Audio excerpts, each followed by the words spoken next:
Bismillah. Assalamualaikum warahmatullahi wabarakatuh.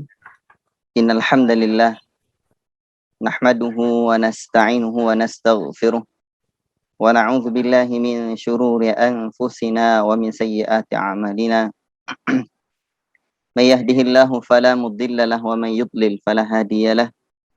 Asyhadu an la ilaha illallah wahdahu la syarika lah wa asyhadu anna Muhammadan 'abduhu wa rasuluh.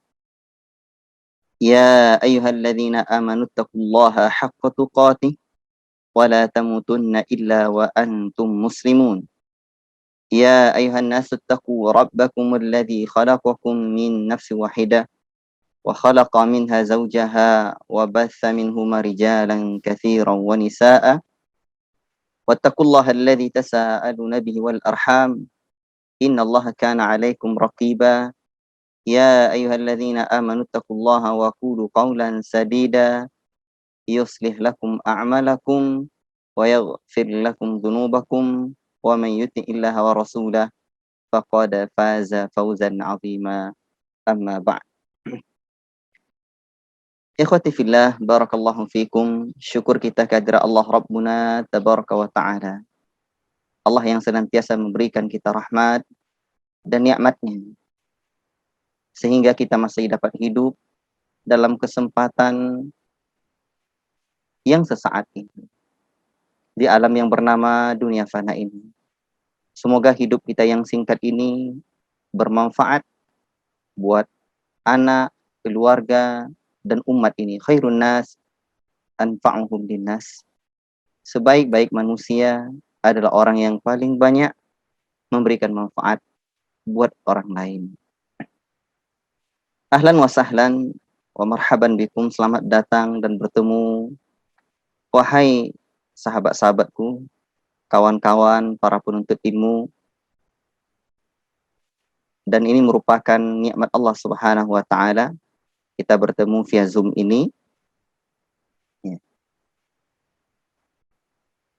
Ikhwati fillah, barakallahu fikum. Saya nanti mohon maaf jika kurang semangat atau kurang dalam menyampaikan materi ini, karena saya masih dalam kondisi yang masih belum pulih total. Ya. Barakallahu fikum. Dan ini alhamdulillah ada teman-teman di sini di ruang perpustakaan ini, alhamdulillah di rumah kami ini, alhamdulillah banyak para penuntut ilmu di sini. Dan alhamdulillah jazahullah khairan saya ucapkan kepada Pak Didi hafizahullah ta'ala. Beliau ini Masya Allah sahabat saya yang sangat banyak kebaikannya pada saya. Beliau tinggal di kota Pekanbaru. Beliau ini seorang pengusaha yang sudah banyak melahirkan para pengusaha hebat. Jadi, tapi beliau ini juga praktisi pendidikan. Ya. Berjuang untuk kebaikan umat ini.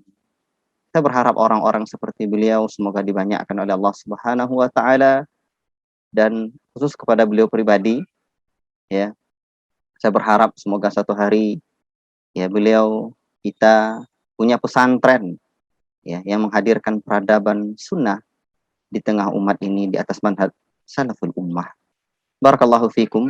Malam ini kajian perdana kita tentang hazana ilmu, pendidikan dan peradaban pesantren. Allahu Akbar. Nikmat Allah Subhanahu wa taala Allah berikan pada kita di negeri tercinta ini. Banyaknya tersebar pesantren. Ikhwati fillah, barakallahu fikum. Saya memberikan pengantar dahulu. Pesantren adalah lembaga pendidikan ideal sepanjang sejarah di alam Nusantara ini. Bukan hanya di Riau, bukan hanya di bumi lancang kuning, di Sumatera, bukan hanya di Jawa, tapi juga di negeri jiran, di Malaysia, negara-negara tetangga, di Nusantara ini. Dahsyatnya tidak pernah kering tinta para penulis dan peneliti mengkaji Hazanah ilmu, pendidikan, dan peradaban pesantren ini. Dengan segala keragaman dan perkembangan pondok pesantren dalam sejarah kebesarannya sampai saat ini.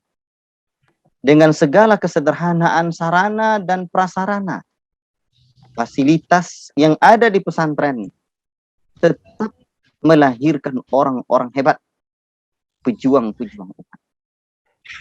Pesantren-pesantren tradisional dalam sejarahnya, dengan asrama kecil yang terbuat dari papan atau bambu di atas kolam, dikelilingi sawah, di kampung, mampu melahirkan guru-guru pejuang yang berkiprah di kancah internasional.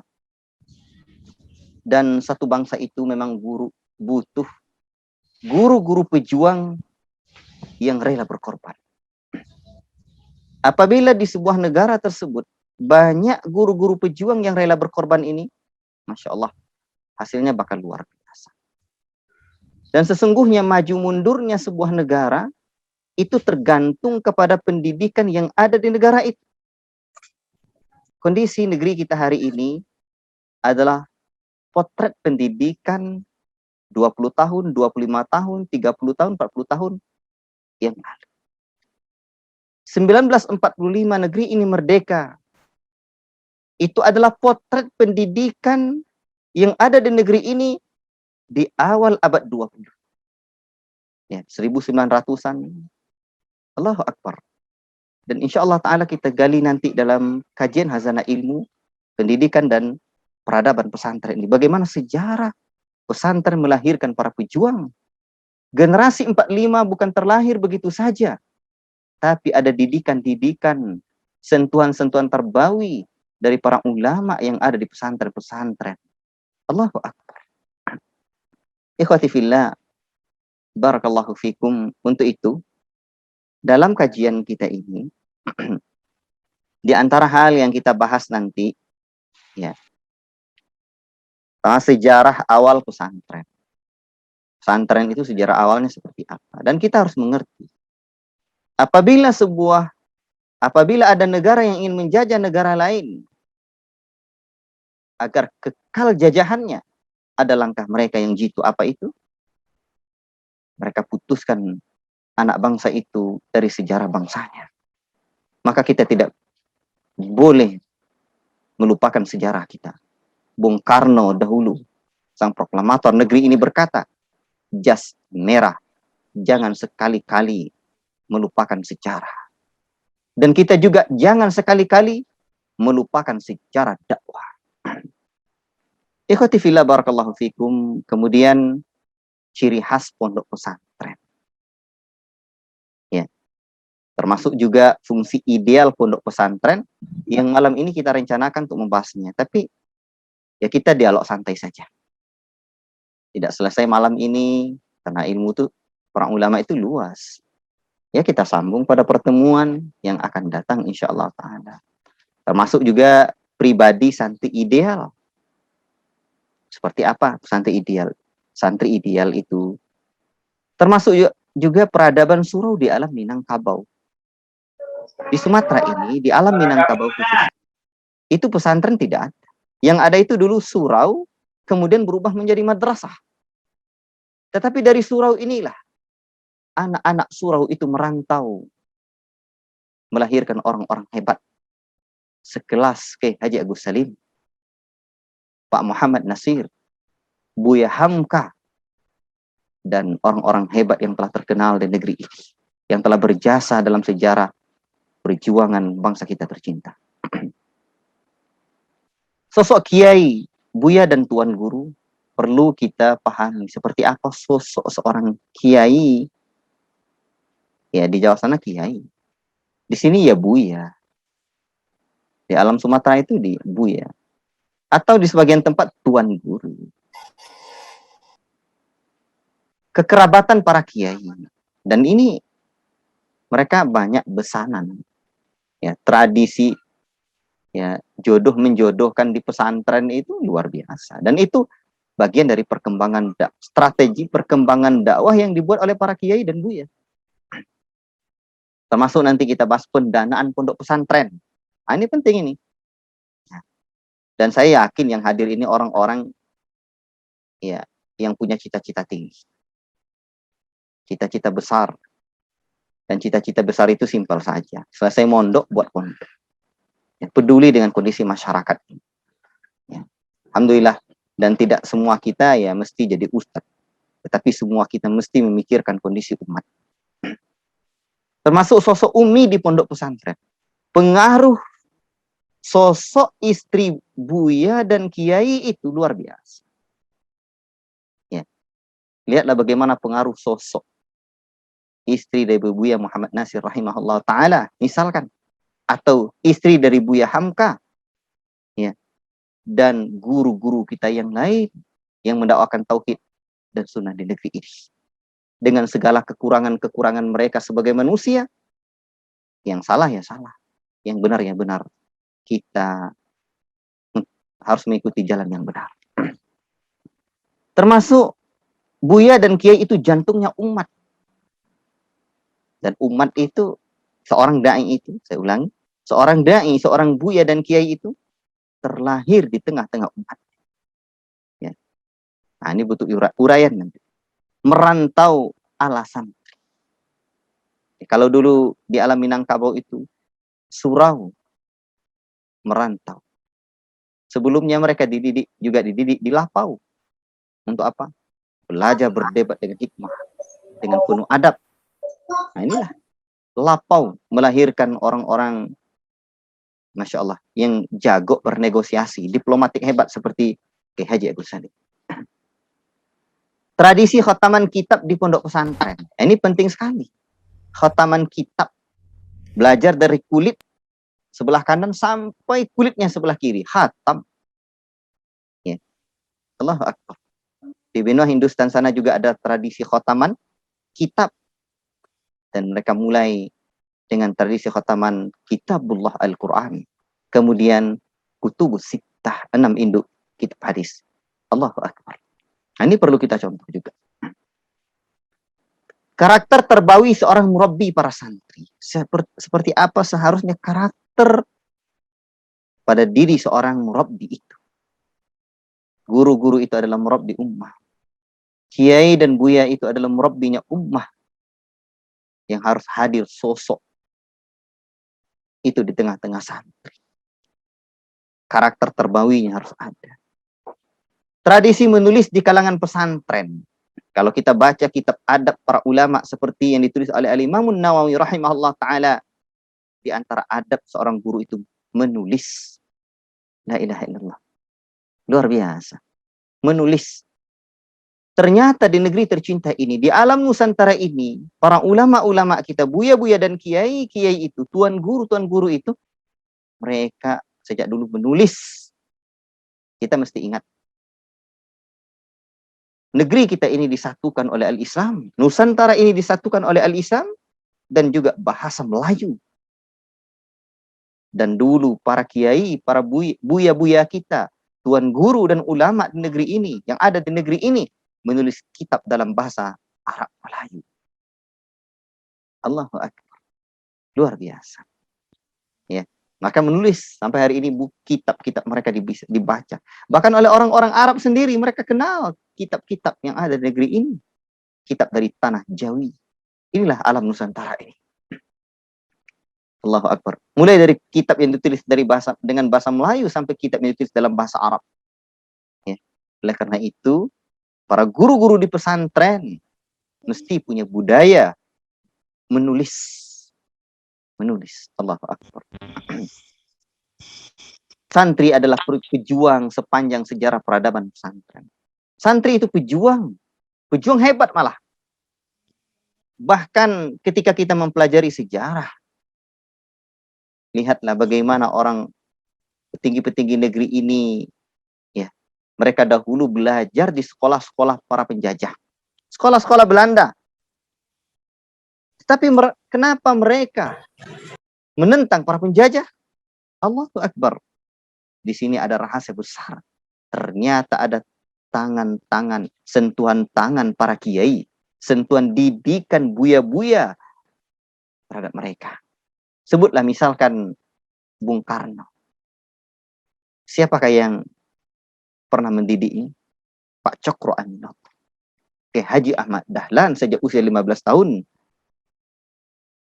Bung Karno kecil, Bung Karno muda, sudah sangat doyan, mentil, hobi, suka ya mendengarkan kajian-kajian Kiai Haji Ahmad Dahlan. Allahu Akbar. Demikian pun dengan ulama-ulama yang ada, ulama-ulama negeri ini yang berada di Mekah. Allahu Akbar. Memberikan fatwa, memberikan semangat, memompakan semangat jihad kepada anak-anak negeri ini. Para pemuda-pemuda negeri ini. Lihatlah Jenderal Sudirman jangan hanya dikenal dengan Jenderal Sudirman, tapi kenallah juga dengan Ustadz Sudirman. Sejak usia 20 tahunnya, sejak usia 20 tahun telah menjadi guru salah satu sekolah Muhammadiyah. Allahu Akbar. Pejuang bangsa ini ya tidak lepas dari didikan para ulama yang ada di negeri ini. Tradisi debat dan diskusi ilmu di pondok pesantren. Nah, ini penting nanti. Karena kalau tidak diajari debat dengan penuh adab, nanti begitu di lapangan dakwah, nanti debatnya debat kusir, debat tanpa adab. La ilaha illallah. Termasuk nanti kita coba bahas syair dan nazam kitab di pondok pesantren. Ya, bagaimana kitab-kitab pesantren itu dinazamkan. Ya, nanti ada ini. Kita juga ya ada yang mungkin terlalu berliu-liu, ada yang haram, ada yang mungkin kurang baik, ada yang juga bisa kita pertahankan. Nah, ini juga kita perlu. Syair. Barakallahu fikum. Lihatlah para ulama kita mengajarkan kita membaca kitab nazam. Nazam apa? Ya, banyak. Manzumah Baikuniyah misalkan. Allahu Akbar. Dan yang lain-lain. InsyaAllah. Bahkan kitab-kitab adab itu dinazamkan. Dan hazanah-hazanah lainnya. Ini pengantar hazanah, kajian, hazanah ilmu, pendidikan, dan peradaban di pondok pesantren. Ini sekedar pengantar. Dan sudah pukul 20.51. Kita masuk dulu. Pembahasan kita di poster yang ditebarkan oleh teman-teman itu tentang ciri fungsi ideal pondok pesantren. Pesantren di negeri ini luar biasa. Sangat luar biasa. Banyak sekali. Ya, sangat banyak sekali. Jumlah pondok pesantren yang ada di negeri ini, Masya Allah, luar biasa. Pada triwulan ya 1/2021 itu pondok pesantren di negeri ini sudah 31.385 pondok pesantren. Ya. Itu yang terdaftar. Yang tidak terdaftar, banyak sekali. Berapa jumlah santrinya? 4,29 juta orang. Nah, dan ragam model pondok pesantren itu juga banyak. Ya. Ada pesantren salafiyah klasik tradisional, ada pesantren salafiyah modern, ada pesantren mondok dan kalong, ya. Ada pesantren takhusus, ada pesantren salafi klasik, ya. Dan pesantren salafi modern, ya. Ada lagi boarding school bermodel pesantren, termasuk juga di negeri ini dengan segala kreatif dan inovatifnya guru-guru yang ada di pesantren. Kiai-kiai, buya-buya, ustadz-ustadz, da'i-da'i membuat pesantren kilat. Bayangkan itu. Nah, dan banyak pesantren alam. Ya. Dan insya Allah ta'ala ini ada tulisan saya. Insya Allah nanti akan kita sebarkan. Ya, rekaman juga kita sebarkan di grup. Insya Allah ta'ala. Semoga Allah ta'ala mudahkan semuanya. Ya, malam ini belum saya sebarkan. Insya Allah. Ikhwati fillah barakallahu fikum. Ini pondok pesantren. Dan jangan kaget dulu. Sebanyak itu pondok pesantren, peluang kita masih besar, sangat besar sekali.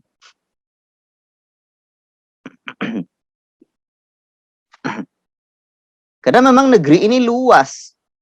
Ada 5 pulau besar di negeri ini. Pulau Papua, Kalimantan, Sumatera, Sulawesi, dan Jawa. Ya.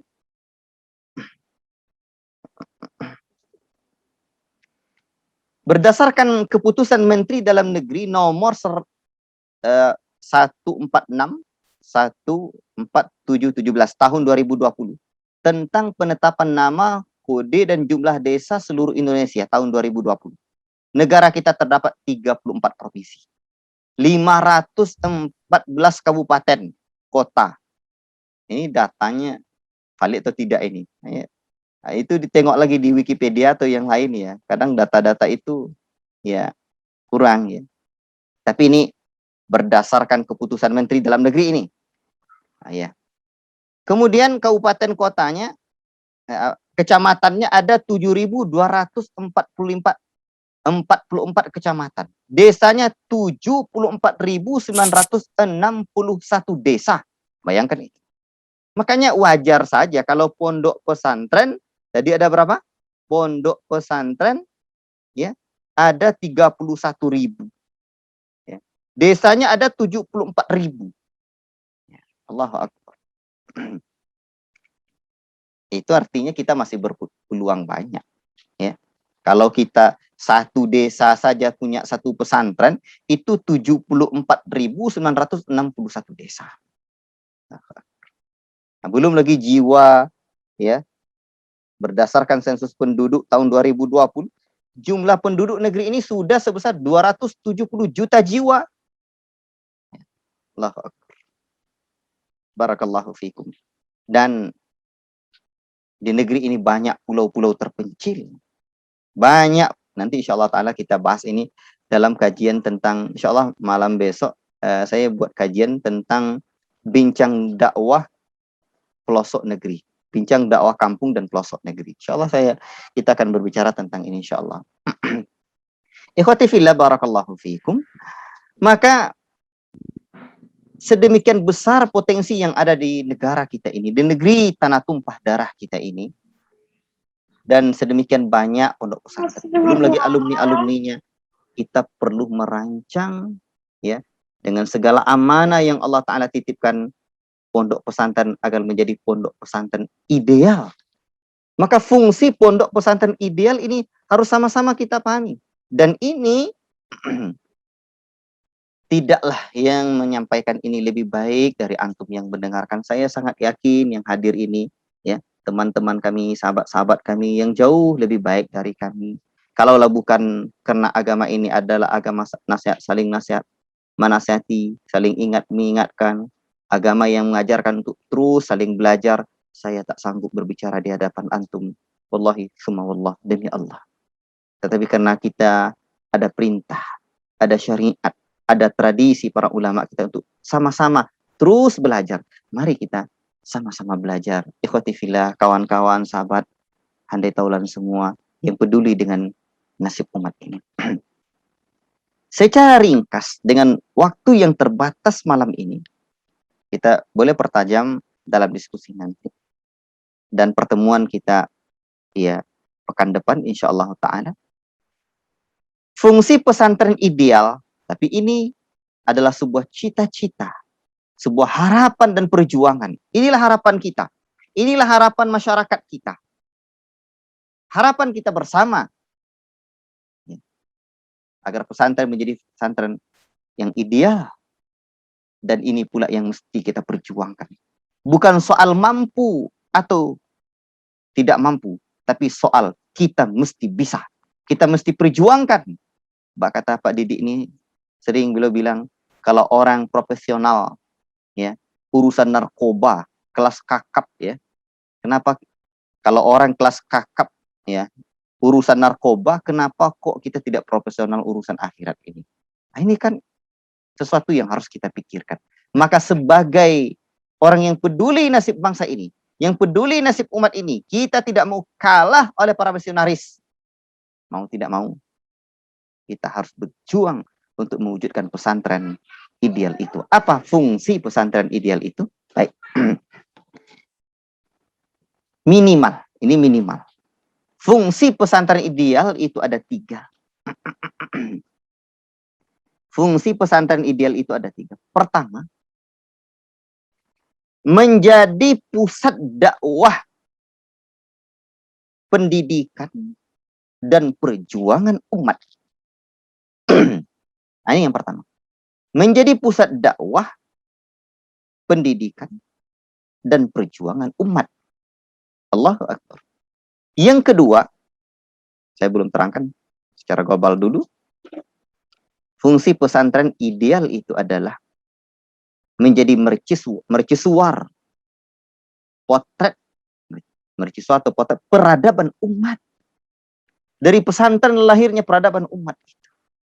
Karena memang pesantren adalah lembaga pendidikan terbaik yang ada di negeri ini. Bahkan Ki Hajar Dewantara dalam bukunya, Masya Allah, telah menyebutkan pesantren adalah sistem pendidikan nasional. Jadi ketika beliau membuat, Ki Hajar Dewantara ini kan bapak pendidikan negeri ini. Ya. Ketika beliau membuat taman siswa, Masya Allah, beliau mengonsepnya ya pengen seperti pesantren. Dan Ki Hajar Dewantara ini, Masya Allah, beliau juga terpengaruh dengan Ki Haji Ahmad Dahlan. Bahkan istri beliau, Ki Hajar Dewantara, dalam sejarahnya disebutkan bahwa ya dulu Kang Mas pernah berjanji akan mengikuti jalan perjuangannya Ki Haji Ahmad Dahlan, ya, untuk membina umat ini. Lalu beliau membuat masuk ke dalam dunia pendidikan, maka beliau membuat taman siswa dan beliau menyebutkan pendidikan sistem pondok adalah pendidikan nasional. Allah. Jadi menjadi pesantren ini, karena pesantren adalah lembaga pendidikan terbaik, maka pesantren idealnya, fungsi idealnya sebagai mercusuar peradaban umat. Yang ketiga, pesantren menjadi benteng pertahanan dan kekokohan umat. Ya. Benteng pertahanan dan kekokohan umat. Dulu pesantren-pesantren ini, Allahu Akbar, luar biasa. Lihatlah perjuangan Hadratus Syekh Hasyim Asy'ari dengan segala kekurangannya, tapi kontribusinya terhadap umat Islam dan bangsa ini luar biasa. Dan kita mesti tahu sejarahnya. Ketika beliau mengeluarkan resolusi jihad, lihatlah para santri dan kiai. Allahu Akbar. Para santri dan kiai ini betul-betul ya berjuang untuk mempertahankan kemerdekaan yang ada di negeri ini. Allahu Akbar. Santri dan para ustaz, para dai dan para kiai, buya dan tuan guru adalah mujahid-mujahid dakwah, mujahid-mujahid umat. Allahu Akbar. Seringkali saya berkata kepada santri-santri, jadilah kalian orang-orang besar, nak. Dan ini saya sampaikan bukan hasil olah pikir saya, tapi adalah hasil dari pengalaman yang kita lihat dari pejuang-pejuang pondok pesantren yang ada di negeri ini. Jadilah kalian orang-orang besar, nak. Orang besar itu apa? Orang besar adalah orang yang mampu belajar dan berdakwah mulai dari kampung yang sekecil-kecilnya sampai kota yang sebesar-besar. Allah Akbar. Barakallahu fikum. Ikhwati fillah. Masih ada waktu. Jadi yang pertama, pesantren menjadi pusat dakwah. Karena sesungguhnya pesantren disinilah banyaknya para ahli ilmu, para ulama, dan kita mesti ingat para nabi tidak tinggalkan emas dan perak, intan berlian, emas permata, tak tinggalkan itu. Yang Nabi tinggalkan adalah ilmu dan para ahli ilmu. Allahu Akbar. Dan mereka para ahli ilmu itu adalah pewaris yang disebut oleh Rasul sendiri dengan warasatul anbiya, pewaris para nabi. Allahu Akbar. Karena mereka adalah pewaris para nabi. Pesantren berupaya menghadirkan madrasah nubuwah sebagai pusat dakwah dan pendidikan umat. Pusat dakwah. Allahu Akbar. Maka karena pesantren menjadi fungsi idealnya adalah pusat dakwah, disinilah PR besar bagi kita. Pengurus-pengurus yayasan, pengurus-pengurus pondok pesantren, agar pesantren ini betul-betul menjadi pusat dakwah, pusat pendidikan umat, Seringkali saya berkata kepada teman-teman dan anak-anak kita, pesantren itu lembaga atau tempat berjuang, bukan tempat mencari uang. Dalam tanda kutip. Pesantren ini tempat kita berjuang. Berjuang, ya. Inilah jihad, mendakwahkan tauhid, mendakwahkan sunnah, membumikan nilai-nilai Al-Quran. Allahu Akbar. Ikhwati fillah, barakallahu fikum.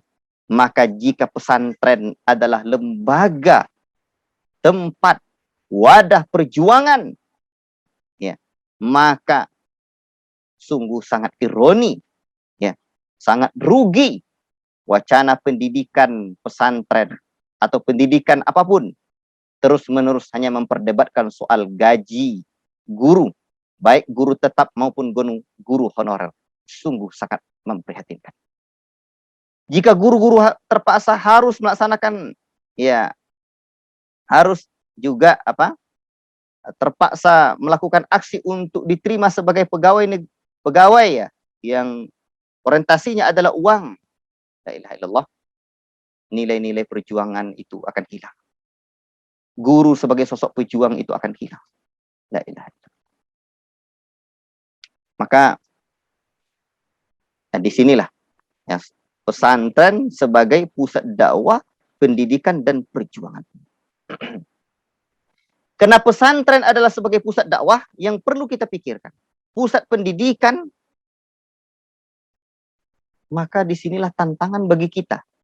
Dengan segala keterbatasan ilmu, keterbatasan sarana dan prasarana, keterbatasan tenaga kita,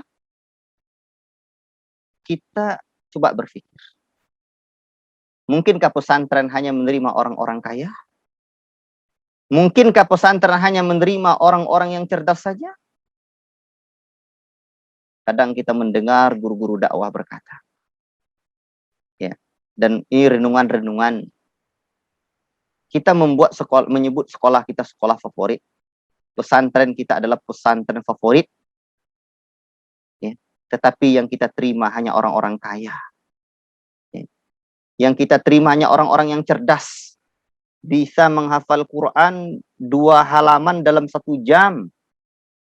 Orang-orang pintar, orang-orang cerdas saja. Dan ini sebenarnya sah-sah saja. Tapi dalam konteks terbawi pendidikan dan perjuangan umat, kita perlu merenung. Ya, kita akan mempertanggungjawabkan di hadapan Allah, membuat nama pesantren kita adalah pesantren favorit, pesantren ideal. Apakah Rasul dulu seperti itu? Pak Didi ini di Pekanbaru membuat, ya, nama lembaga pendidikannya itu Bilal. Ajib. Beliau terinspirasi ketika berada di Masjid Raudatul Jannah. Ya, beliau mendengarkan ceramah guru-guru kita di sana. Ya, bagaimana Bilal bin Rabah, seorang budak berkulit hitam, tingkat sosial, status sosialnya jauh di bawah, tapi terangkat dengan didikan Rasulullah SAW. Lihatlah bagaimana ketika Fathu Mekah, Bilal naik ke atas Ka'bah. Apa kata Hindun? Ya, Abu Sufyan, tak kusangka budak berkulit hitam ini menjadi orang mulia seperti ini. Allahu Akbar. Maka beliau ini membuat namanya Bilal. Allah. Sebuah peradaban yang luar biasa. Orang-orang, ya, mungkin hari ini orang-orang yang dipandang tidak cerdas, orang-orang dipandang, ya, biasa-biasa saja, tapi bisa menjadi orang mulia. Inilah madrasah nubuwah yang tidak memilah-milah siapapun untuk dididik. Ya, beberapa waktu yang lalu, sekitar sebulan ya, dari Departemen Agama datang berkunjung ke pondok kita, ya, sekitar sebulan yang lalu. Pondok kita ini baru daftarkan ambil program itu tahun ini. Ya, tahun ini. Dan dulu itu ya ngambil paket aja. Dan bapak-bapak kita yang datang dari Departemen Agama ini, jazahumullah khairan, mengatakan itulah pondok pesantren Ustaz, katanya.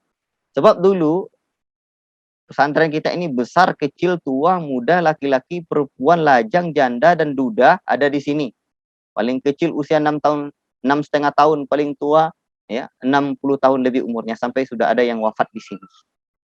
Ya, saya sambil berseloroh sama teman-teman, ya kecil kita akikahkan, tua kita nikahkan, ya. Dan sekarang alhamdulillah ada anak-anak kita kecil-kecil lagi, saya juga ikut mendidik mereka dalam program Raudatul Iman, taman pendidikan iman anak-anak kita ini. Alhamdulillah, ya kita berupaya. Tapi sejak kita ambil program Salafiyah ini kita sulit. Kita hanya program Salafiyah Ula, Wusto. Tapi hebat juga ya. Saran dari Bapak kita dari Departemen Agama kemarin. Bapak siapa? Ya. Pak Muhammad Yamin ya. Hafizallah taala ya, beliau dari Departemen Agama menyampaikan itu yang pondok pesantren itu Ustaz katanya. Kalau yang diambil sekarang ini satuan pembelajaran Salafiyah Ula, Wusto, Ulia itu satuan pembelajaran. Yang pondok pesantren itu rukun pondok pesantren itu cukup ada masjidnya, ada kiainya, ada santrinya, ada kitab yang diajarkan, ada asramanya, ada kitab yang diajarkan. Dan kiai itu. Dan memang santri itu. Nah, nanti insya Allah ta'ala dalam kajian-kajian kita selanjutnya, insya Allah akan kita bahas tentang itu. Santri itu kan cantrik ya. Seseorang yang terus mengikuti gurunya, kiainya. Nah itu dalam bahasa Jawa ya. Barakallahu fikum. Ya. Dan Ki Hajar Dewantara juga saya baca dalam buku beliau ya, di bagian pendidikan di jilid yang pertama ya. Itu menyinggung juga tentang hal ini. Nah, jadi sebab pendidikan, kalau pesantren sebagai pusat dakwah dan pendidikan umat, tentulah pesantren berhak ya semua kalangan untuk dididik di sini oleh guru-guru umat ini, meraup telaga tauhid, telaga sunnah Nabi Sallallahu Alaihi Wasallam. Nah ini PR besar bagi kita. Jadi ya tapi kita buat pembatasan seperti itu kan mungkin keterbatasan tenaga kita ya, tenaga. Tapi itulah tugas kita sebagai pengurus yayasan dan pengurus pondok pesantren ini, memikirkan bagaimana hadirnya madrasah nubuah ya, sistem ya, dalam sistemnya kita tentu tidak akan, karena kita tentu tidak akan bisa mengcopy paste seutuhnya yang dihadirkan Nabi. Kita bukan Nabi ya, kita hanya ya ingin mengikuti langkah-langkah Nabi. Karena role model pendidikan kita adalah generasi para sahabat. Sampai Syekh Sulaiman Ar-Ruhaili hafizallahu taala menyebutkan, siapapun ingin menjadi murid terbaik, menjadi guru terbaik, maka contohlah para sahabat Nabi, guru pertama di kalangan umat ini dan murid pertama di kalangan umat ini. Allahu akbar. Ikhwati fillah, barakallahu fikum. Kalau pesantren adalah sebagai pusat dakwah, ya, Masya Allah, kita harus berpikir bagaimana pesantren bisa mendidik anak-anak jalanan. Ya, beberapa hari yang lalu saya tergugah oleh seseorang ya, anak muda berusia 27 tahun ya, datang ke sini dengan rambutnya masih ada bigen, kemudian telinganya bertindik ya. Kemudian beliau pakai sarung masuk ke masjid kita. Masya Allah, saya cerita-cerita dengan beliau ya, tujuannya baik, Masya Allah, luar biasa. Ya, bahkan beliau pengen punya istri pakai cadar. Bayangkan itu. Nah, pengen punya istri pakai cadar. Saya bilang, berarti di hatimu ada kebaikan. Maka itulah sebabnya kita jangan terlalu memandang orang hina. Sebab mungkin ada kebaikan di hatinya yang boleh jadi di kemudian hari ketika dia bertobat, lebih baik kiranya dia dari diri kita yang banyak dosa. Masya Allah, menjelang dia berangkat ya, Masya Allah, beliau titipkan uang kepada saya. Jangan sama saya bilang, yang lain aja, tapi beliau titip sama Ustadz aja. Masya Allah, beliau titipkan uang ini saat untuk pondok, untuk santri, titipkannya uang 100.000. Saya bilang padanya, nih contoh di hatimu ada kebaikan. Saya berharap dia bertobat dan ya Masya Allah dari dunia gelapnya ya, fata morgananya dunia ini. Allahu Akbar. Ya barakallahu fikum. Ini yang perlu menjadi PR kita. Dan ini menjadi peluang besar bagi kita. Peluang besar bagi kita. Belum lagi satu hari saya pernah ke studi ke pesantrenan ini ke Malaysia. Sampailah saya ke satu pesantren yang pimpinannya alumni Universitas Islam Madinah. Di sana saya jumpa, ini pondok besar, tapi ada satu pojok itu programnya program pakcik makcik. Itu santri paling tua saya dapati, seingat saya 71 atau 81 umur kakek itu, sudah pakai kursi, sudah bungkuk ya. Ya, wallah ta'ala alam bisawab, apakah masih hidup atau tidak. Ya, karena sudah 4 tahun atau 5 tahun yang lalu. Ya, sudah 5 tahun yang lalu. Ikhwati fillah barakallahu fikum. Saya tengok sana emak-emak, nenek-nenek kita, ya, atuk-atuk di sana belajar duduk di pondok. Ya, saya bertanya sama ustaz di sana, daripada duduk di rumah cuma nonton televisi, maka saya berpikir air mata saya menetes. Saya pengen menghadirkan pesantren seperti itu. Ya, tapi sayang ayah saya waktu itu sudah wafat. Sedih sekali saya rasa. Maka kita coba berpikir buat pesantren madrasah husnul khotimah namanya, untuk orang-orang tua. Untuk orang-orang tua. Mereka kalau hari ini ya didengungkan gemilang di usia belia, bapak-bapak dan kakek-kakek kita, atuk-atuk kita, nenek-nenek kita juga mesti gemilang di sisa-sisa usianya. Kita juga demikian. Tak berapa lama lagi umur kita di alam yang bernama dunia fana. Pesantren fungsi idealnya menjadi lembaga dakwah dan pendidikan serta perjuangan umat. Kalau demikian adanya, maka kita berarti punya tanggung jawab besar untuk mendidik santri sehingga menjadi seorang dai. Yang bukan hanya dididik di asrama dan di pesantren itu, tapi dididik sampai mereka bisa berbuat di tengah masyarakat. Satu hari saya pernah dalam kunjungan dakwah, ini sudah 21.15. Afwan, saya tambah sedikit lagi, baru masuk diskusi. Saya hitung-hitung di desa itu ada belasan alumni-alumni pondok pesantren. Sedih rasanya hati saya. Ya, saya bukan orang kampung di situ, kok saya yang ngisi kajian di sana.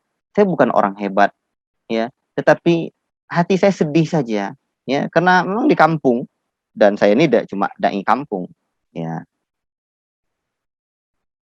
Ya, idealnya alumni pesantren, tamat pesantren, ya, tamat pondok, buat pondok atau membina umat, dai itu terlahir di tengah-tengah umatnya. Nah, ini juga menjadi PR bagi kita, alumni-alumni kita nak kemana mereka pergi. Kita nampak, ya, pengurus pondok itu butuh membimbing mereka sampai betul-betul menjadi seorang dai di tengah umatnya, karena dai itu bagaikan jantungnya umat, urat nadinya umat, merasakan setiap getaran yang ada pada umat itu. Allahu Akbar. Ya. Maka PR besar bagi kita. Bagaimana alumni-alumni kita menjadi pejuang. Ya. Dulu di negeri ini kan di antara pesantren yang terkenal itu pesantren Gontor. Di sana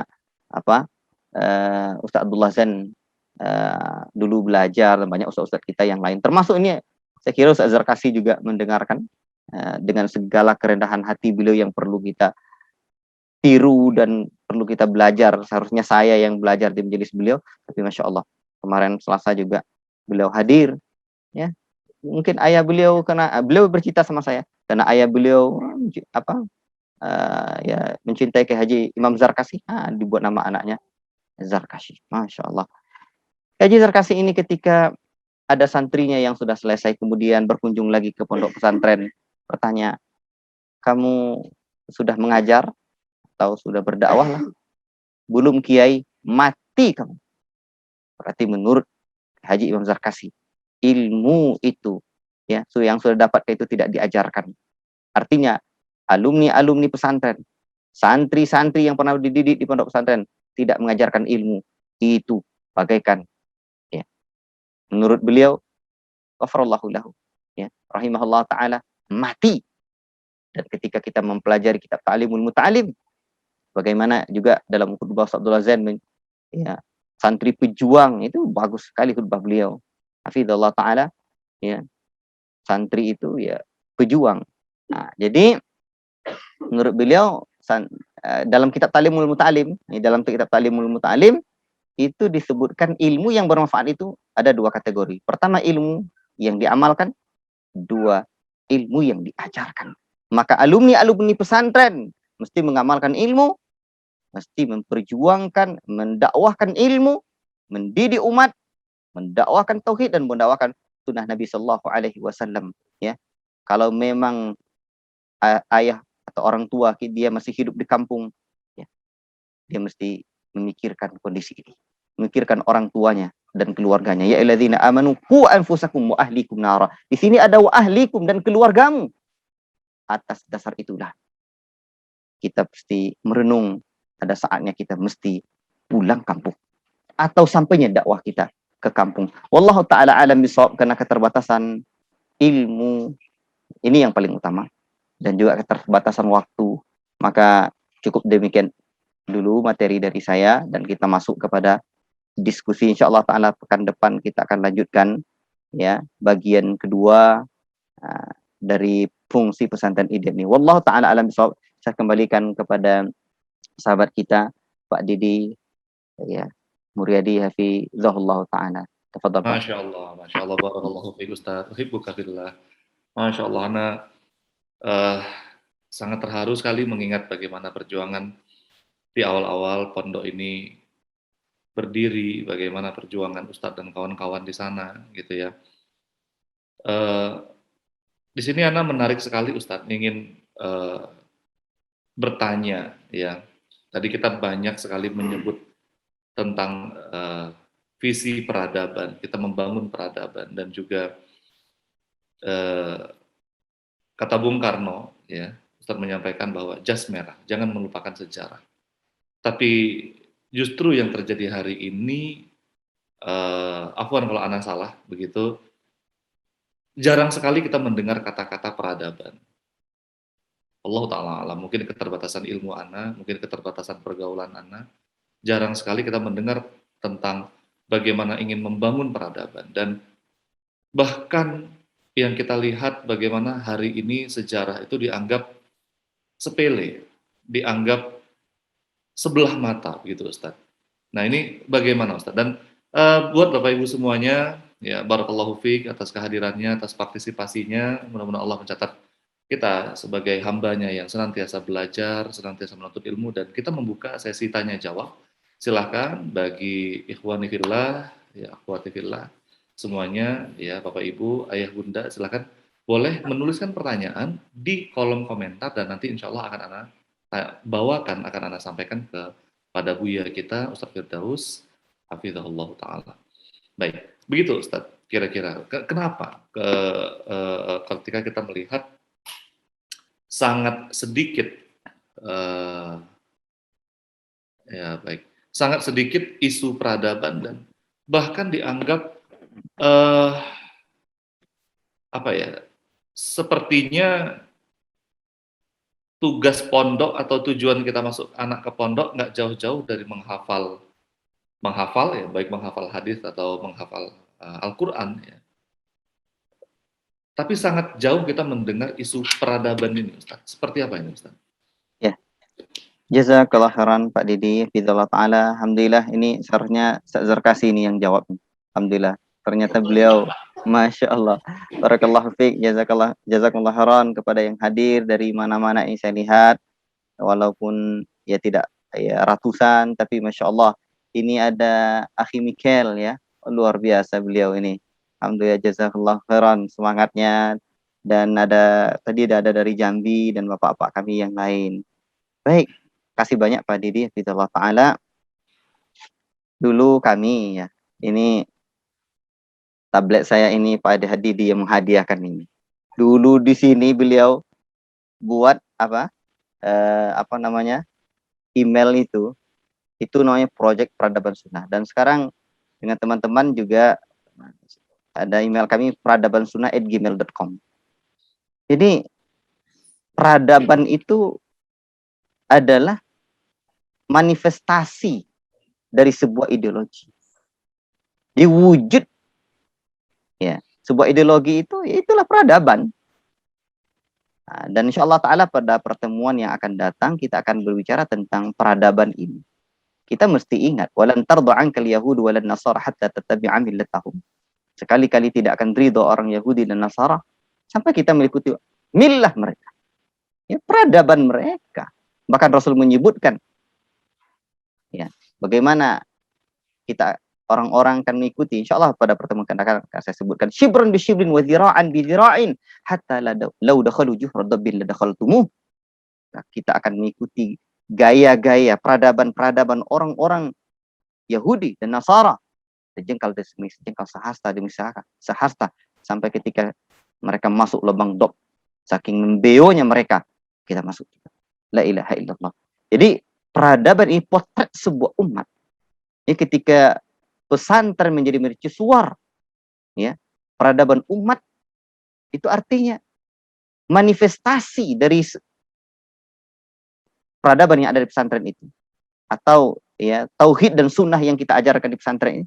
Nah, ini manifestasi dari tauhid dan sunnah itulah yang kita hadirkan di tengah-tengah kehidupan masyarakat.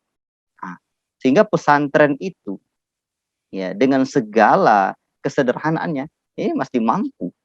Makanya dai-dai, alumni-alumni pesantren ketika berdakwah di pelosok-pelosok negeri, apalagi itu di mana-mana, itu bukan hanya sebagai dai ya pengajar Al-Qur'an, tapi juga sebagai dai peradaban yang membumikan nilai-nilai Al-Qur'an dan nilai-nilai sunnah Nabi sallallahu alaihi wasallam. Allahu akbar. Inilah dia. Dan kita mesti ingat ya, di antara tugas kita hari ini membuktikan bahwa peradaban sunnah ini adalah peradaban yang terunggul. Dan memang sunnah Nabi Shallallahu Alaihi Wasallam Rasul sudah sebut, ya. Lihat bagaimana Imperium Romawi dan Persia runtuh, ya, dengan peradaban yang dibawa oleh Nabi Shallallahu Alaihi Wasallam.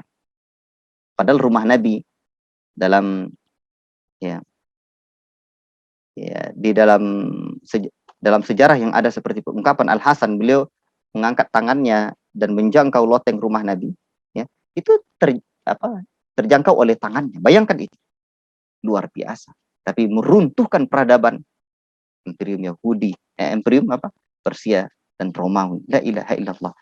Dan kita mesti ingat, peradaban itu ada itu, Masya Allah. Karena memang sebuah manifestasi dari sebuah ideologi.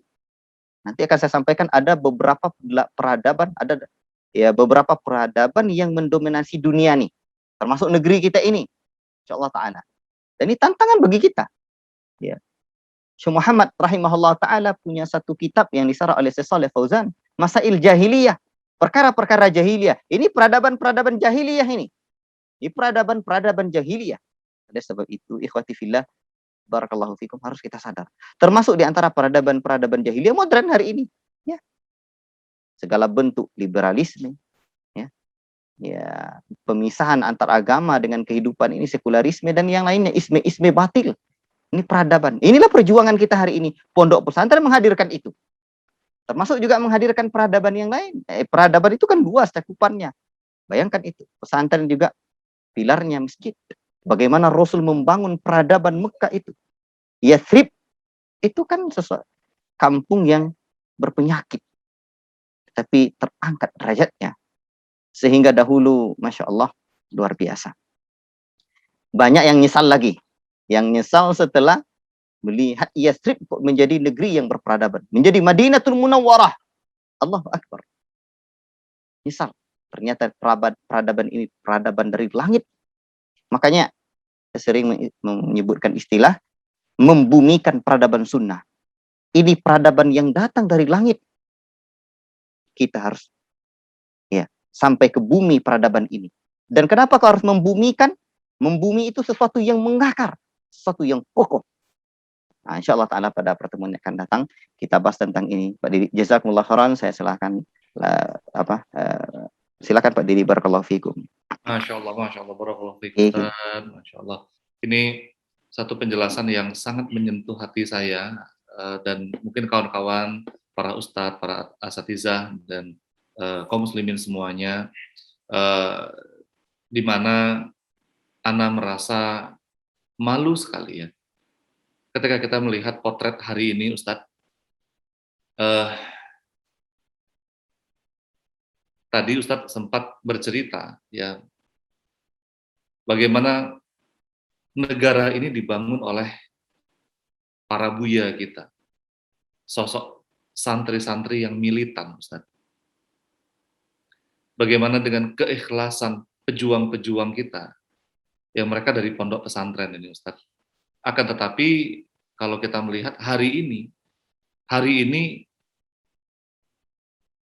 sangat minim sekali jiwa militan itu yang hadir di hati anak-anak kita di pondok. Allahu ta'ala alam. Ana mungkin ingin bertanya, kenapa bisa seperti ini gitu ya Ustaz. Kita tadi melihat data ya, 4 juta sekian santri kita di Indonesia ini, tetapi Masya Allah, Allah Ta'ala alam, ya, Allah Ta'ala alam. Bagaimana kita melihat, kalau nggak salah tahun 2017 atau 2018, Ustadz, ya kita melakukan penelitian, afwan kalau ana salah, ana ketika itu mendengar cerita langsung dari Ustadz bahwa ada yang hafiz 30 juz tapi ketahuan mencuri, ya, dan ketangkap kamera CCTV dan ya nggak ngaku, kemudian dipaksa mengaku begitu Ustadz. Nah ini kan padahal mereka hafiz ya atau hafal 30 juz, mungkin juga sebagian hadis ya atau seberapa banyak hadis, tetapi kalau kita melihat jangankan semangat juang begitu ya Ustadz ya, jangankan eh, rasa ingin berdakwah, bahkan dulu ketika Ana melihat kita berdiskusi bersama Ustadz ini, sangat jarang santri-santri kita yang bahkan memiliki adab, sangat sedikit santri-santri kita yang memiliki adab, apalagi semangat juang, gitu. Itu mungkin masih lebih jauh lagi begitu Ustaz. Nah, tapi sebelum mungkin Ustaz bisa menjawab, mungkin nanti kita akan mendengar dulu ini Ustaz, ada beberapa pertanyaan dari akhi atau Ustaz mungkin ini akhi Hafid Afandi ya. Assalamualaikum warahmatullahi wabarakatuh. Waalaikumsalam warahmatullahi wabarakatuh. Afwan Ustadz, setelah mendengar 3 fungsi pondok ideal tadi, apakah kita sebagai orang tua tidak boleh memiliki pemikiran untuk keberlangsungan hidup yang layak bagi anak kita setelah tamat dari pondok? Dan mengapa pondok sekarang biayanya lumayan ya Ustadz? Kalau Anda mungkin tambahin bukan lumayan, tapi mahalnya luar biasa. Ya, mahalnya luar biasa. Jadi bahkan ada grade-grade-nya. Ya. Itu yang mungkin nanti bisa kita bantu bersama bagaimana nih problematika ini hadir di tengah-tengah kaum muslimin, Ustaz. Mungkin bagi banyak Bapak Ibu yang atau para ustazah, para ustaz yang belum tahu bahwa kami membangun sekolah peradaban dan rumah bermain Bilal, juga sebenarnya menerapkan ini. Jadi SPP atau biaya sekolah yang bertingkat sesuai dengan kemampuan orang tua. Ada yang mampu membayar 100%, alhamdulillah. Ada yang mampu membayar cuma 75%, nggak ada masalah. Yang cuma mampu membayar 50%, nggak ada masalah juga. Tidak mengurangi layanan dan fungsi pendidikan itu sendiri. Ya. Alhamdulillah Ustaz Zarkashi juga ada di Bilal ya Ustaz ya. Dan bahkan banyak yang kita gratiskan ya. Ada cukup banyak ya, cukup banyak. Ya. Karena memang kalau dari kami di pendekatan yaitu subsidi silang gitu ya Ustadz ya, subsidi silang. Tetapi Ana melihat ini pesantren Ustadz Firdaus lebih luar biasa lagi ya, bagaimana didanai oleh wakaf gitu ya, wakaf produktif gini Ustadz. Nah, ini mungkin nanti kita bisa cerita sedikit ya, karena kalau Bilal mungkin tidak ada wakaf produktif ya, yang wakaf Ana aja gitu ya, ya yang mau ya udahlah gitu ya, yang enggak apa-apa gitu ya. Artinya ini sehingga membuat kita melihat bahwa pondoknya tetap jalan, ya, operasionalnya tetap jalan, tapi kemudian orang tua tidak terbebani dengan biaya yang kalau menurut Ana mohon maaf sekali, afwan, biaya sampai tidak masuk akal begitu. Sampai tidak masuk akal beberapa pondok begitu ya, Ana maksud ya. Biaya masuknya berbelas-belas juta ya. Ya, kemudian akhirnya mungkin ini keresahan Ana juga Ustaz ya, bagaimana akhirnya orang tua juga punya harapan yang terlalu besar karena mereka juga mengeluarkan dari kocek mereka juga yang angka yang besar begitu ya, sehingga akhirnya yang terjadi adalah tuntutan kepada pondok, kepada ustadznya, kepada instansi-instansi pendidikan ini karena mereka merasa sudah berkorban banyak. Nah ini kan satu fenomena yang sangat menarik kita bahas Ustadz. Ini tafadhol Ustadz. Mungkin kebanyakan pertanyaan dari Ana itu, afwan Ustaz. Jazakallah khairan Pak Didi. Hafizakallah insyaallah taala. Ini baru pertemuan perdana. Insyaallah kita sudah rencanakan untuk membahas sampai ke sana insyaallah taala. Juga mungkin wakaf produktif di pondok pesantren.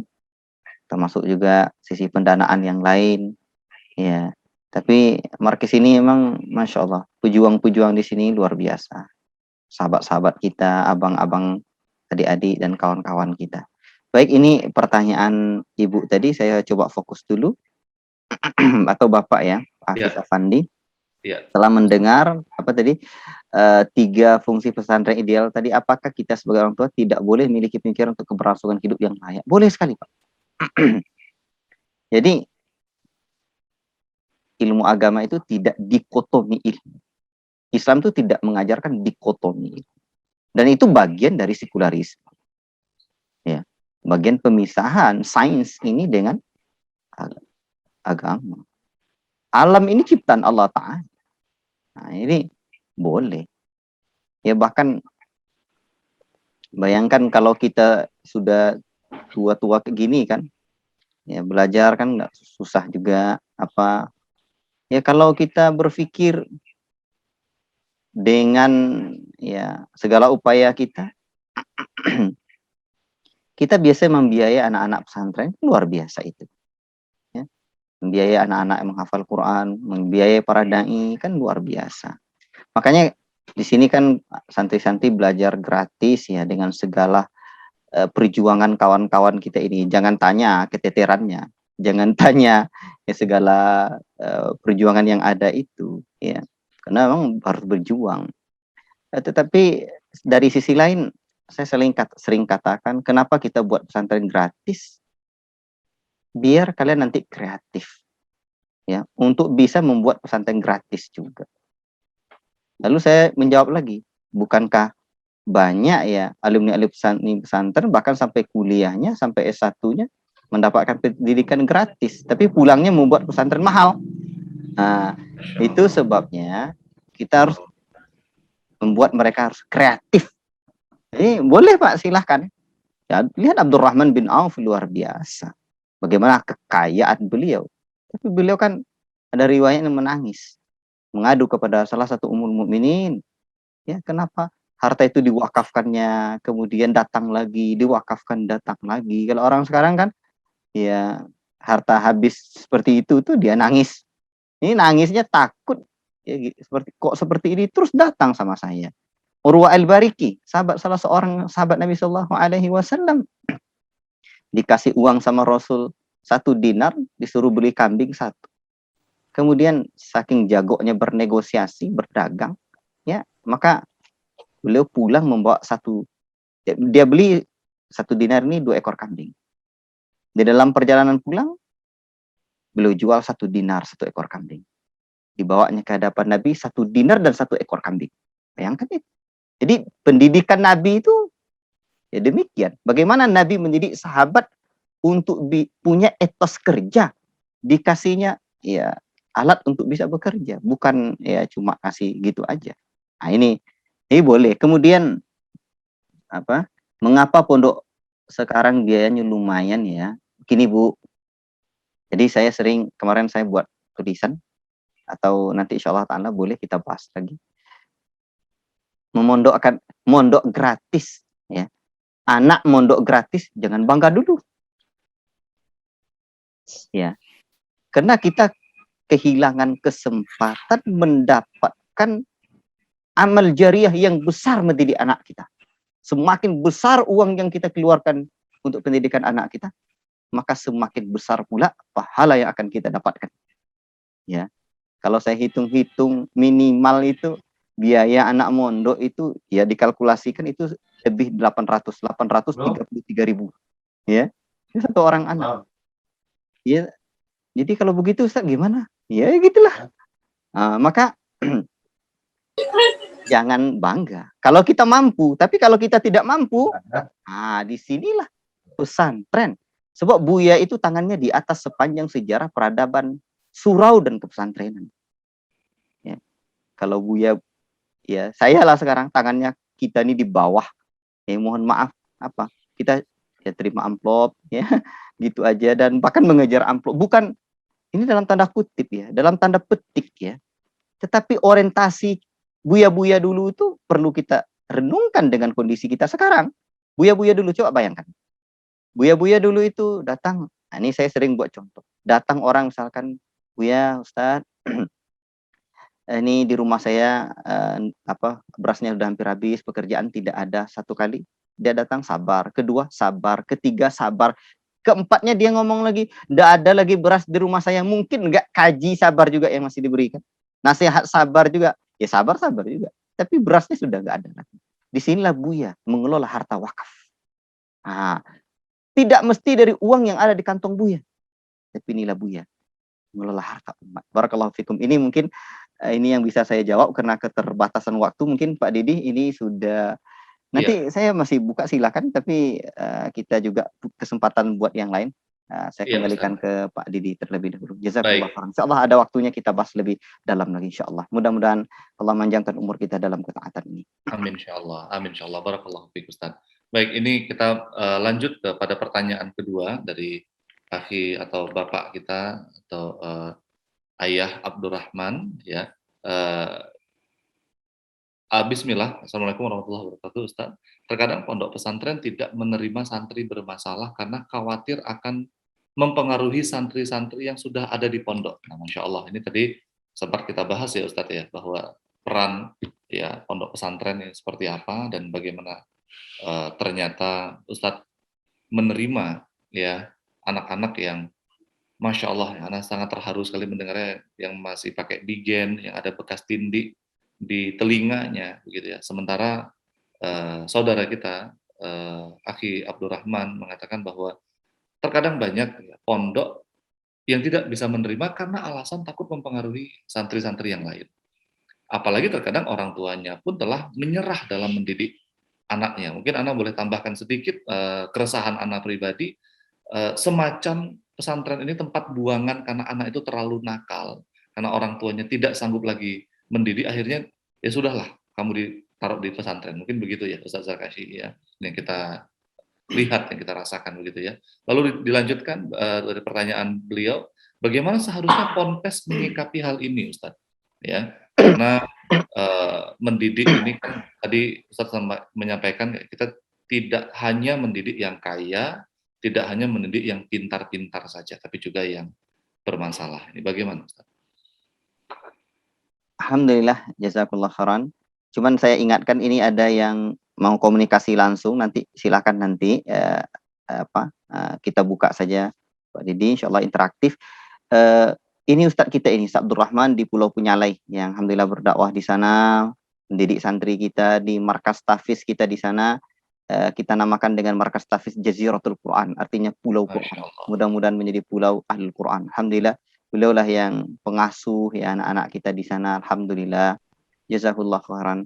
Begini Ustaz Abdurrahman, dari pengalaman kita di pesantren kita ini, kan gini, kita pejuang itu belajarnya ya di medan juang itu. Ya. Kalau nggak mau belajar di medan juang, ya kita nggak bakal jadi pejuang sejati. Pelaut ulung itu bukan terlahir dari kolam renang yang hanya tenang. Ya mungkin latihan biasa ya bisa. Ya, tapi begitulah. Dan alhamdulillah pondok ini sudah masuk tahun ke-7 dan dari pengalaman-pengalaman yang Allah Ta'ala ya takdirkan kita, saya melihat nampaknya memang harus kita pisah. Kita pisah, maka itu sebabnya kita sekarang tengah berjuang di sini di pondok kita yang lama hanya untuk anak tingkat SD Salafiyah Ulah namanya, kemudian Salafiyah Wusto, nanti Ulia juga di sini. Jadi ada jalur lurus dan ada yang jalur recovery. Yang recovery ini nanti terbiatul iman ya, program terbiatul iman, pendidikan karakternya dahulu. Ya kalau tadi disebutkan kenapa kok Al-Qur'an ya tidak ya dengan segala kasus-kasus yang ada itu iman dan adab itu belum ditata. Jadi nanti ada program Tarbiyatul Iman ini ya nanti ini proses penyuburan tanahnya dulu nih. Jadi insyaallah taala kita berupaya untuk memisahkan ini dan menurut saya dari pengalaman di lapangan memang harus kita pisahkan. Jadi sebab itu mereka berkebutuhan khusus ya, berkebutuhan khusus artinya ada pendekatan lebih ya kepada mereka. Kita masuk kepada dunia mereka, insya Allah mereka masuk ke dalam alam terbawi kita, alam didikan kita insya Allah ta'ala.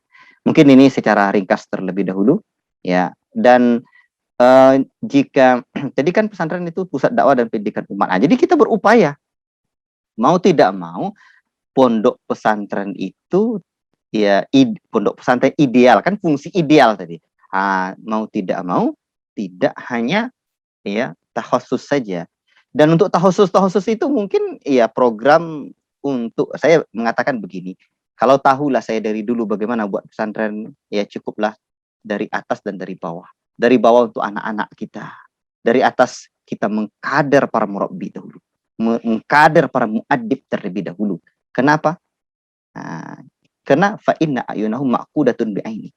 Santri itu kan melihat guru-gurunya. Banyak yang tidak terajarkan, banyak yang tidak terucapkan, tapi terajarkan dengan sikap seorang guru itu. Jazakumullah khairan, mungkin itu dulu. Karena keterbatasan waktu, yang lain masih ada. Fadhal Pak Didi. Masya Allah, barakallahu fiik Ustaz. Jadi kesimpulannya tadi sebaiknya memang kita pisahkan ya Ustaz ya, antara anak yang bermasalah tadi dengan anak yang normal. Baik. Dan tadi jawabannya sungguh luar biasa, Masya Allah. Dan di sini Alhamdulillah masih ada pertanyaan lagi dari Ustadz Abdul Hamid, atau mungkin Akhi Abdul Hamid. Mungkin kita bisa kenalan dulu, Ustadz. Ya. Halo, Assalamualaikum, Ustadz Abdul Hamid. Waalaikumsalam warahmatullahi wabarakatuh. Masya Allah, Ustadz. Ya, tafadhol Ustadz, mungkin ada yang ingin disampaikan. Syukran, jazakumullah khairan. Assalamualaikum Ustaz Firdaus. Bagaimana kabarnya? Waalaikumsalam warahmatullahi wabarakatuh. Alhamdulillah khair. Barakallah fiik. Barakallah. Alhamdulillah, nah sangat bagaimana ya, dikatakan begitu senanglah dengan acara yang seperti ini. Memang sebenarnya sebelumnya udah komunikasi juga terlebih dahulu bersama Ustaz Zarkasi. Memang kendala-kendala yang kita hadapi di dalam dunia pendidikan kita sekarang memang di masalah peradaban tersebut. Memang itu yang kita dapatkan. Bahkan orang tua sendiri itu ada yang pernah bercerita kepada kita dalam masalah ini. Memang kita sampaikan kepada Ustaz Zarkasi, bagaimana Ustaz kalau seandainya kita bentuk suatu lembaga yang mungkin kita mencari solusi permasalahan-permasalahan pondok pesantren yang ada di, terutama yang mereka melandasi kepada Al-Quran dan Sunnah begitu Ustaz. Dan karena memang yang kita dapatkan ini dari pondok-pondok kita yang seperti ini, keluhan-keluhan daripada orang tua, ya seperti yang ada juga kita dapatkan tadi itu, masalah biaya, kemudian masalah adab anak-anak dalam kehidupan sehari-hari ketika mereka pulang dari sekolah mereka sampai ke rumah, itu mereka orang tua merasa lebih sedih lagi Ustaz. Sedihnya begini, ketika mereka mendapatkan anak-anak di luar pondok mereka, ya di luar pondok-pondok yang anaknya belajar di pondok yang ada, itu dari sisi akhlak, adab itu mereka lebih unggul begitu. Kan tapi ketika mereka mendapatkan pondok-pondok yang mereka, yang kita tidak mengatakan dari dakwah kepada Al-Quran dan Sunnah, itu sangat jauh dari peradaban-peradaban yang ada begitu.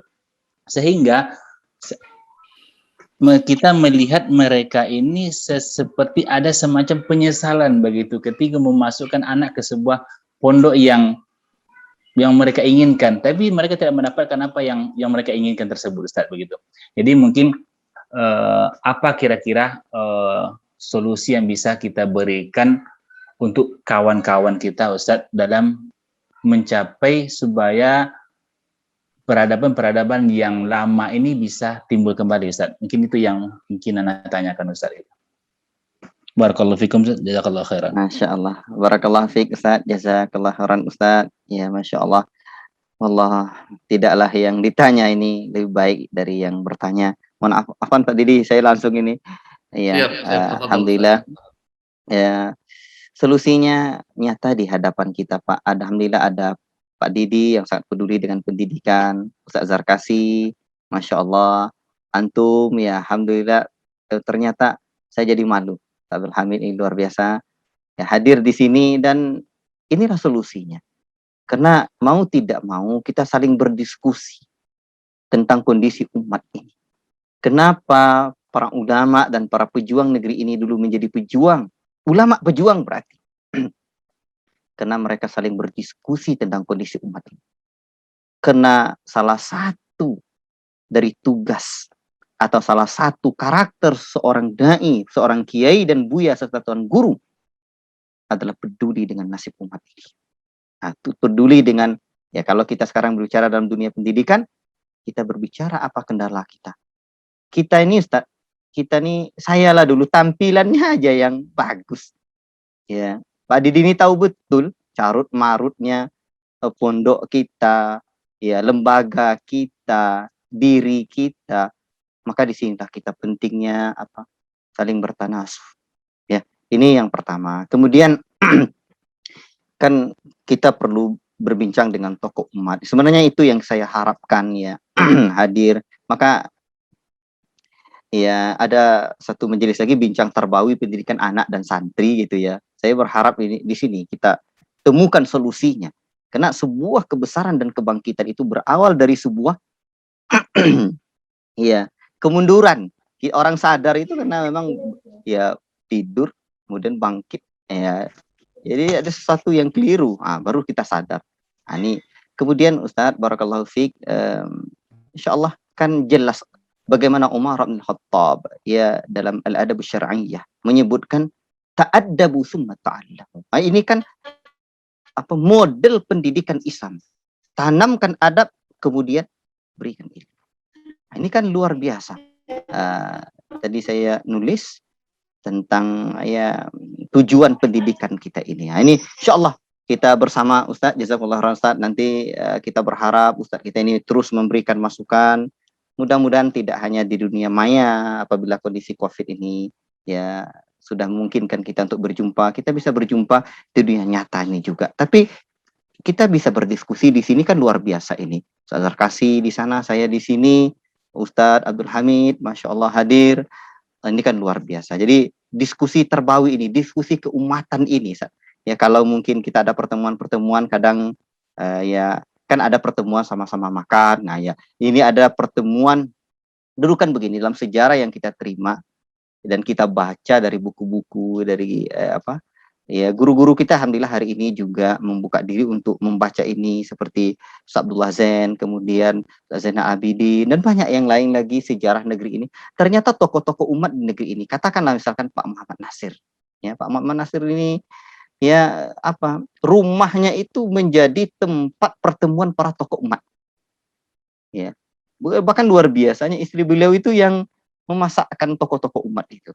Ya, saya kan Masya Allah. Jadi maka disinilah solusi itu akan bertemu dia. Akan kadang-kadang kan apalagi sebuah konsep itu harus diuji dulu. Ya. Ujinya apa? Mungkin sudah ditemukan oleh para ulama yang pakar di bidangnya. Atau mungkin diuji oleh para tokoh, dimunakasyah oleh para tokoh-tokoh pendidikan atau tokoh-tokoh umat atau memang hasil penelitiannya di lapangan. Ini juga maka di sini kita perlu berdiskusi terus Ustadz ya insyaallah taala mungkin kita buat grup diskusi tentang ini. Saya bahagia sekali dengan hal ini. Allah taala alam bisawab, mungkin karena keterbatasan waktu dan saya lihat masih ada yang bertanya ini.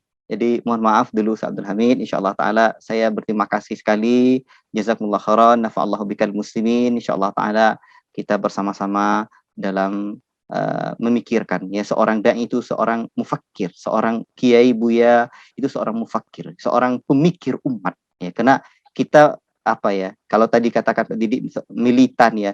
Maka ciri khas itu santri itu harus peduli dengan kondisi keumatan. Ini yang harus kita hadirkan. Wallahu taala alam. Cukup sekian dari saya Pak Didi, saya kembalikan kepada antum. Jazakumullah khairan. Masya Allah, barakallahu fiik Ustaz.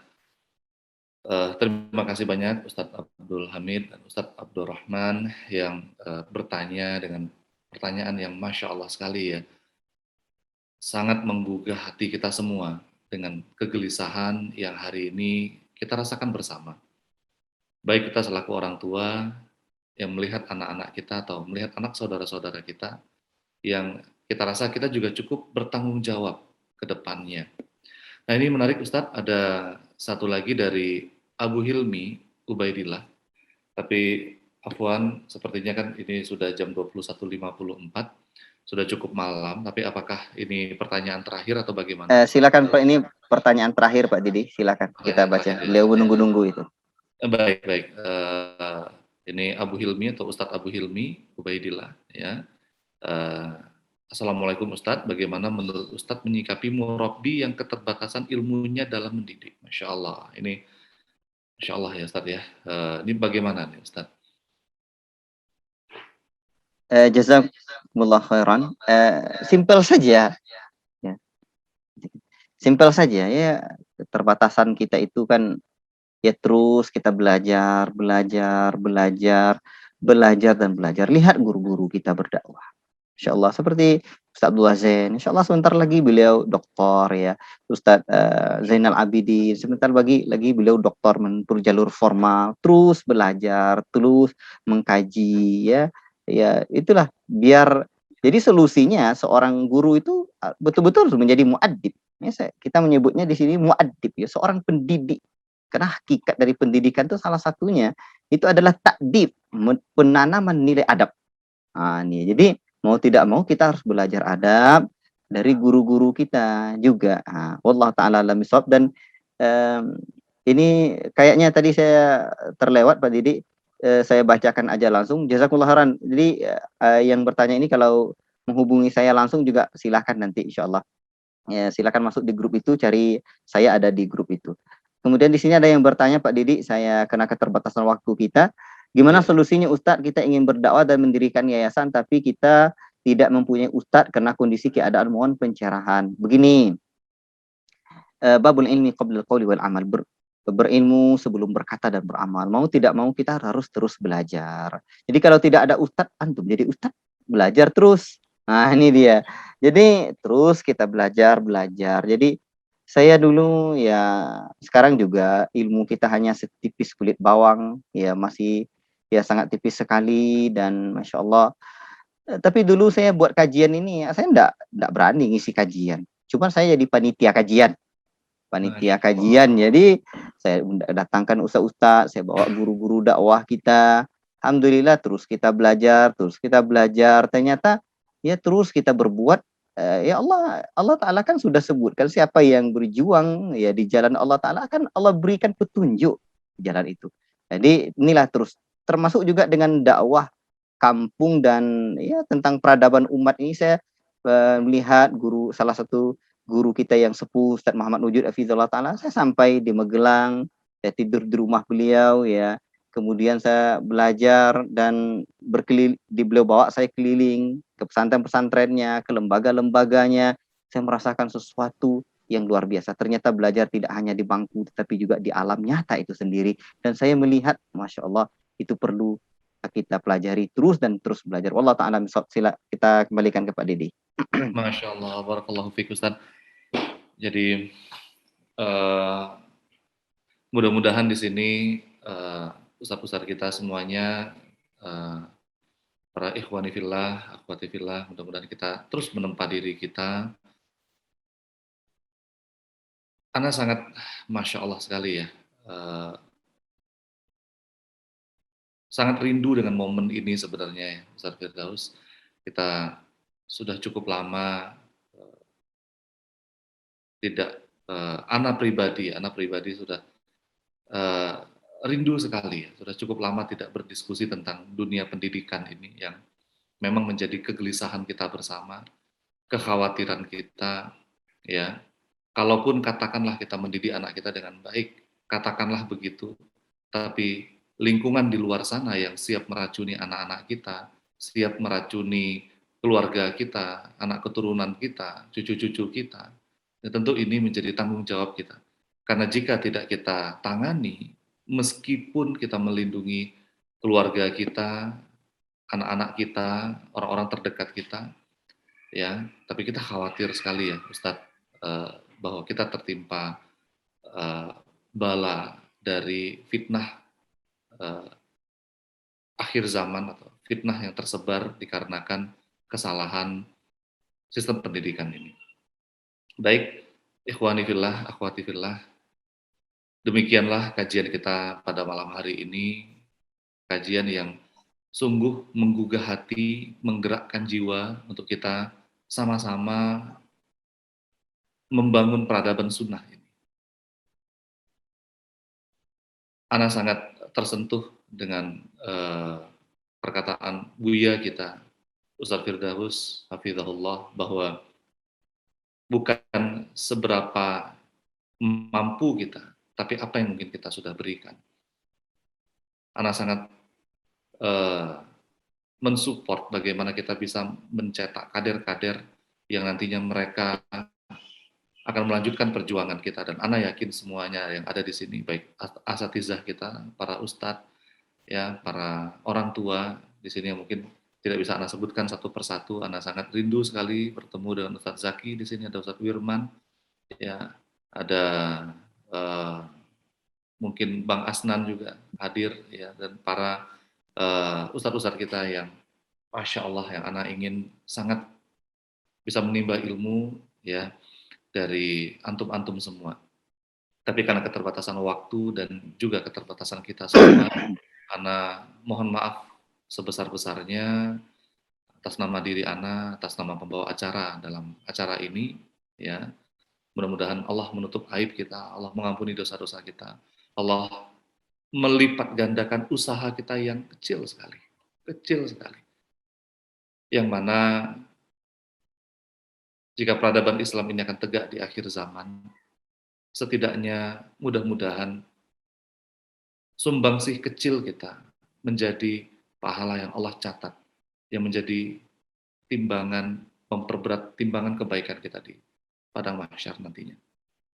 Begitu dulu, kita tutup dengan doa kafaratul majelis. Subhanakallahumma wa bihamdika asyhadu an la ilaha illa anta astaghfiruka wa atubu ilaik. Assalamualaikum warahmatullahi wabarakatuh. Waalaikumsalam warahmatullahi wabarakatuh. Waalaikumsalam warahmatullahi wabarakatuh. Jazakallah khairan. Alhamdulillah banyak yang hadir nih Pak Didi, ada Pak Rizky juga dari Yayasan Syirkah Ta'awuniyah. Iya, Alhamdulillah, Masya mudah-mudahan Allah. kita bisa berjumpa besok, dan beliau ada rencana untuk jadi ya, mendampingi, ya, mengarahkan kita lah untuk rencana tentu bincang dakwah kampung dan pelosok insyaallah. Jazakumullah khairan. Ustaz-ustaz semua, kawan-kawan semua, saya juga mohon izin ini. Assalamualaikum warahmatullahi wabarakatuh. Waalaikumsalam warahmatullahi wabarakatuh.